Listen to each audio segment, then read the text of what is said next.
ये चेतावनी कह लीजिए और हवा में जहर है। ये हम इसलिए कह रहे हैं क्योंकि ये जो धीमा धीमा जहर है ये इफ़ेक्ट कर रहा है हमारी बॉडी को, आपकी बॉडी को, हमारी बॉडी को। दिल्ली एनसीआर में जो लोग रह रहे हैं उन पर तो और ज़्यादा तकलीफ़ आन पड़ी है। और दिल्ली एनसीआर में रहने वाले लोग हर साल इस परेशानी को झेलते हैं। करें तो क्या करें। हमने पहले भी कहा कि जब प्रकृति अपनी तरफ से कुछ भी करती है या हम उससे छेड़छाड़ करते हैं तो प्रकृति उसके बाद रिएक्शन करती है और उसका रिएक्शन हमारी बॉडी पर होता है, हमारे स्वास्थ्य पर होता है। और ये सब कुछ हम दिल्ली एनसीआर में हर साल देखते हैं। कई बार हमने ये भी देखा है कि चाहे बच्चे हों, बुजुर्ग हों, दोनों बहुत ज़्यादा प्रभावित होते हैं।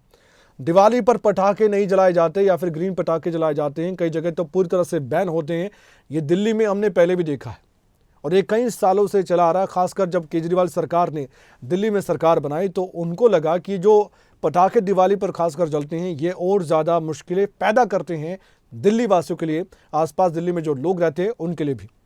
लेकिन जब बाकी जगह इस तरह के फैसले आन खड़े होते हैं उसके बावजूद भी दिल्ली में या फिर आसपास पटाखे चलते हैं तो फिर और ज़्यादा मुश्किलें होती हैं दिवाली के अगले दिन। अब दिल्ली एनसीआर में सर्दी की दस्तक के साथ ही हमें ये देखने को मिल रहा है कि जो AQI लेवल है जो 0 से 50 के बीच होना चाहिए वो आप देखिए कि 200 के आसपास चल रहा है, कभी ये 300 के आसपास चला जाता है। खतरनाक स्तर पर ये प्रदूषण का स्तर पहुँच रहा है।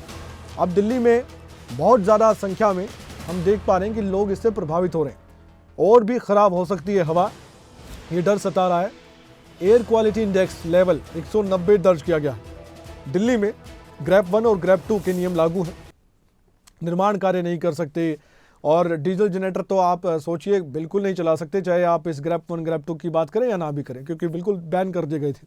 डीजल के वाहन नहीं चला सकते आप। अब क्या हो रहा है यहाँ पर आने वाले वक्त के लिए ये भी कहा गया है कि BS6 ही बसें चलेंगी, BS4 की डीजल की बसें भी नहीं चलेंगी दिल्ली एनसीआर में। ये फैसला लागू करने की बात सामने आई थी और ये आने वाले वक्त में आप देखेंगे भी। अब जो डीजल वाहन हैं जो काफ़ी पुराने हैं उनको लेकर भी जानकारी पहले भी देखने वाली थी कि क्या ऐसा होगा कि डीजल वाहन पूरी तरह से बैन कर दिए जाएँ। इस पर विचार किया गया।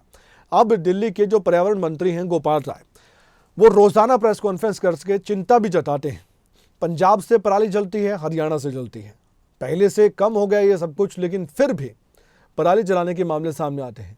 अब ये जो पूरा धुआं है पराली का ये जाता है हवा में और फिर दिल्ली की ओर बढ़ता है तो दिल्ली में इसका इफेक्ट देखने को मिलता है, इसका असर देखने को मिलता है। अब एक दूसरे को आरोप प्रत्यारोप के बीच फंसाने वाले ये राज्य कोशिश तो करते हैं लेकिन कामयाबी अभी तक हमने नहीं देखी। हर साल यही हाल है और बेहाल है।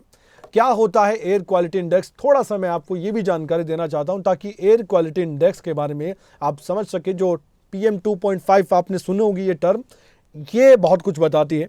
छोटे छोटे कण होते हैं ना जो वायु में, वो इफेक्ट करते हैं हमारी बॉडी को। वायु प्रदूषण को जांचने, परखने और मापने की एक सूचकांक है, एक इंडेक्स है। AQI ऐसा नंबर होता है जिससे हवा की गुणवत्ता का आप पता लगा सकते हैं।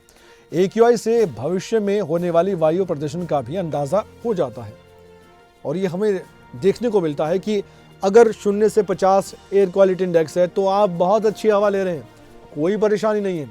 लेकिन जैसे ही 50 से 100, 101 से 150, 151 से 200 और उसके बाद 201 से 300, 301 से 400 और उसके बाद तो कहानी समझ लीजिए ख़त्म। टाटा बाय बाय वाली जो बात सोशल मीडिया पर चलती है वही समझ लीजिए। और ऐसा होता है क्योंकि ये सीधे सीधे असर करता है हमारे शरीर पर। AQI को कितने कैटेगरी में बांटा गया है एक बार वो भी हम आपको बताना चाहते हैं। इसके बारे में बहुत विस्तार से समझिए। देश में AQI को लेकर ये जानकारी आप पहले भी शायद सुन चुके हों, लेकिन मैं आपको फिर से अपनी ज़ुबानी दोहराते हुए समझाना चाहता हूँ। रीडिंग के हिसाब से 6 कैटेगरी में से बांटा जाता है। 0 से 50 की मैंने बात की। AQI का मतलब अच्छा यानी कि बहुत शुद्ध हवा आप ले रहे हैं। 51 से 100 के बीच मतलब कि वायु की शुद्धता संतोषजनक है, बस ठीक ठाक है। 101 से 200 के बीच तो ये मध्यम है, बीच का है कि ठीक भी हवा ख़राब भी है। 201 से 300 के बीच तो ख़राब है, ये आप कह सकते हैं कि ख़राब हवा ले रहे हैं आप। 301 से 400 के बीच बहुत ख़राब हवा है। 401 से 500 के बीच तो गंभीर श्रेणी में जा चुका होता है मामला और ये बहुत चिंताजनक बात है। और आने वाले वक्त के लिए जब पूरी दुनिया के एयर क्वालिटी इंडेक्स की बात होती है तो आप ये सोचिए कि टॉप 10 या टॉप 15 में तो कम से कम हमारे देश का कोई ना कोई शहर, चाहे वो फरीदाबाद हो जो दिल्ली एनसीआर का इलाका है, हमने पिछले दिनों देखा कि टॉप 15 में नाम आया था। चाहे दिल्ली हो, इसका नाम आता है और हमारे देश की राजधानी है। अगर अच्छे काम में नाम आए तो अच्छी बात है, लेकिन जब बदनाम होता है एयर क्वालिटी इंडेक्स के मामले में बदनाम ही कहेंगे, क्योंकि इसके लिए हमें थोड़ा सा पैमाना और थोड़ी सी जागरूकता फैलानी होगी। ये गंभीर मामला है। आज इसलिए विस्तार से मैं आपसे सीधे चर्चा करना चाह रहा हूँ इस पूरे मसले को लेकर। आपकी भी भागीदारी इसमें रहती है। कहीं पर अगर कूड़ा जलता है, प्लास्टिक जलती है, तो ये भी खतरनाक है। छोटी छोटी बातों से बड़ी बात बन जाती है। एयर क्वालिटी इंडेक्स की शुरुआत कैसे हुई, एक बार थोड़ा सा नज़र उस पर भी हम डालते हैं। दुनिया के हर देश में ही अब AQI मापा जाने लगा है। ये ज़रूरी भी है। हर जगह AQI का तरीका अलग अलग हो सकता है। भारत में AQI को मिनिस्ट्री ऑफ एनवायरनमेंट, फॉरेस्ट और क्लाइमेट चेंज में लॉन्च किया गया और यही एयर क्वालिटी इंडेक्स को मानता है। कई वेबसाइट्स हैं वैसे तो, लेकिन आप ऑफिशियल वेबसाइट पर जाकर किसी भी जगह का AQI माप सकते हैं, देख सकते हैं और बता सकते हैं आपस में भी। देखिए आपके यहाँ का एयर क्वालिटी इंडेक्स क्या है। हमारे यहाँ तो शुद्ध हवा है, लेकिन दिल्ली NCR वालों देखो तुम्हारे यहाँ पर कितनी ख़राब हवा है। इसके पीछे के कारण क्या है, ये सरकार मंथन तो करती है, लेकिन आपको इसमें भागीदारी देनी होगी, वरना दिक्कतें परेशानी आने वाली पीढ़ी के लिए और बढ़ सकती हैं। कई बार तो ये भी देखने को मिलता है कि कई दुनिया के देशों में कई इलाके ऐसे होते हैं जहां पर 700 से 800 एयर क्वालिटी इंडेक्स पहुंच जाता है। PM 2.5 इसे कहते हैं, जो छोटे छोटे कण होते हैं, हवा में होते हैं, दिखाई नहीं देते, लेकिन सांस के जरिए हमारे अंदर चले जाते हैं। रोजाना किन चीज़ों से प्रदूषण होता है, इस पर भी नज़र तो डालिए। देखिए वजह क्या है, कारण क्या है, बच्चों को भी बताइएगा। बिजली संयंत्रों की जो चिमनियां हैं उससे प्रदूषण फैलता है। कंस्ट्रक्शन हमारे पास होता है, डेवलपमेंट ज़रूरी है, लेकिन थोड़ा सा देखना पड़ेगा हमें कि इससे कितना वायु प्रदूषण हो रहा है। नगर निगम के कचरे की भट्टी, जैसे कि मोटर गाड़ी हो गई या हवाई जहाज़ हो गया, उसका जो ईंधन है वो जलता है, उसके बाद धुआं है, और ऐसे कई सोर्स हैं। समुद्री जहाज़ हैं, उससे भी प्रदूषण तो फैलता ही है। क्रूज़ जहाज़ हैं, जहाँ जहाँ जो भी वाहन है या फिर जहाज़ है वो धुआं फेंकते हैं, ईंधन जलता है, उससे प्रदूषण फैलता है। बंदरगाहों से प्रदूषण होता है, वहाँ पे भी धुआं हम देखते हैं। जहाँ पर लकड़ी जलती है, आग लगने की जगह होती है, कूड़ा करकट लोग जला देते हैं अपने गली मोहल्लों में। आप देखते होंगे, लड़ाई मत कीजिए, लेकिन कह सकते हैं कि आप इसे बंद कीजिए। चूल्हा है, भट्टी है, इससे पॉल्यूशन होता है, ये तो बहुत आम बात है, आप जानते हैं। सामान्य तेल शोधन और औद्योगिक गतिविधियों से प्रदूषण होता है। कृषि और वानिकी में जो रसायन के इस्तेमाल होते हैं उससे भी एक प्रदूषण का लेवल बढ़ जाता है। धूल उड़ने से प्रदूषण होता है, इसलिए पानी छिड़का जाता है। आपने कई जगह देखा होगा, दिल्ली में जहाँ जहाँ ज़्यादा पॉल्यूशन है वहाँ पर नगर निगम या फिर म्यूनिसिपल कॉरपोरेशन की तरफ से आती हैं ट्रैक्टर ट्रॉली और पानी बरसाती हैं सड़क पर, ताकि जो PM 2.5 जो छोटे छोटे कण हैं वो बैठ जाएं धरती पर, वो हवा में ना रहें। जो पेंट है या फिर बालों के स्प्रे हैं, वार्निश है, एरोसोल है स्प्रे, इससे भी प्रदूषण होता है। जो ये लैंडफिल में जमा कचरा होता है जिससे मीथेन पैदा होता है, उनसे भी प्रदूषण होता है। परमाणु हथियार, विषाक्त गैसें, रॉकेट छोड़ने से, ये सब पोल्यूशन के बड़े कारण हैं। एक कारण नहीं है, एक कारण नहीं हो सकता, बहुत से कारण हैं। सब कुछ निर्भर नहीं करता है कि हम सब कुछ बंद कर दें, लेकिन इसे कम किया जा सकता है। इसमें कुछ ऐसा किया जा सकता है कि वायु प्रदूषण हम कम कर सके। ओजोन लेयर कब तक हमारी हेल्प करेगी?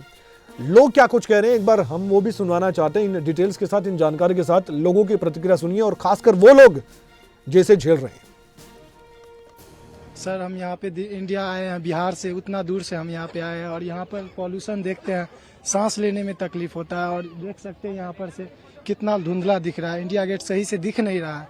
हम अपने बिहार में रहते हैं, हम गांव के रहने वाले हैं। वहाँ पे इतना अच्छा सांस लेने में, पूरा तरफ हरियाली, पूरा चिड़िया का बागों एकदम अच्छा सुनाई पड़ता है। और यहाँ पे तो अभी दिवाली भी नहीं आया और यहाँ पर इतना पॉल्यूशन हो गया है। सोचिए जब दिवाली आएगा और पॉल्यूशन बढ़ेगा तो कितना यहाँ पे पॉल्यूशन हो जाएगा। यहाँ पर तो और सांस लेने में नहीं होगा, जितना अभी हम लोगों को कुछ राहत मिल पा रही है वो भी नहीं हो पाएगा। पॉल्यूशन तो बहुत ज़्यादा है पुणे के मुकाबले तो, और मतलब अभी जैसे मैंने पीछे देखा बहुत ज़्यादा धुंधला दिख रहा है। समझ नहीं आ रहा कि बहुत ज़्यादा डिस्टेंस तो है नहीं, पर फिर भी दिख नहीं रहा क्लियरली कुछ। और वहीं दिल्ली में स्थिति की गंभीरता को भांपते हुए दिल्ली सरकार ने ग्रैप 1 और ग्रैप 2 लागू कर दिया है।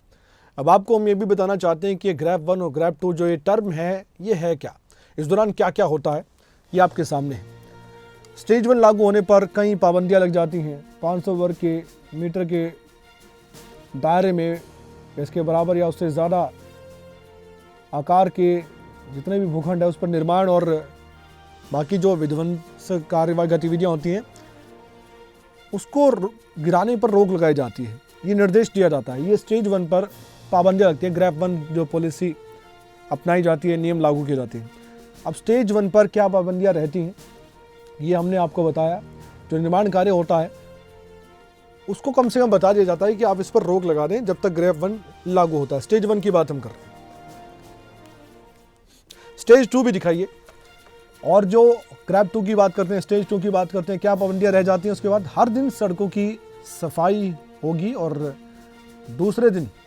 हर दूसरे दिन को लेकर भी ये कहा जाता है कि पानी की बौछारें होती है ताकि वो जो धूल के कण हैं वो कम किए जा सके। होटल या रेस्टोरेंट में कोयले या तंदूर का इस्तेमाल नहीं होगा, ये बड़ी बात है। ये होटल रेस्तरां थोड़े से प्रभावित तो होते हैं लेकिन ये ज़रूरी है। स्वास्थ्य के लिए सब कुछ करता है इंसान, स्वास्थ्य होगा तभी तो कुछ करेगा। अस्पताल हैं या फिर रेल सर्विस है या फिर दूसरी मेट्रो सर्विसेज हैं, यहाँ पर छोड़कर कहीं भी डीजल जनरेटर का इस्तेमाल नहीं हो सकता।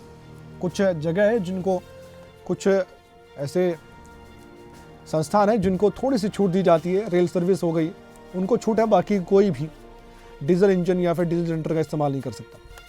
अब क्या होता है, ट्रांसपोर्ट का ज़्यादा इस्तेमाल लोगों को करने की हिदायत दी जाती है।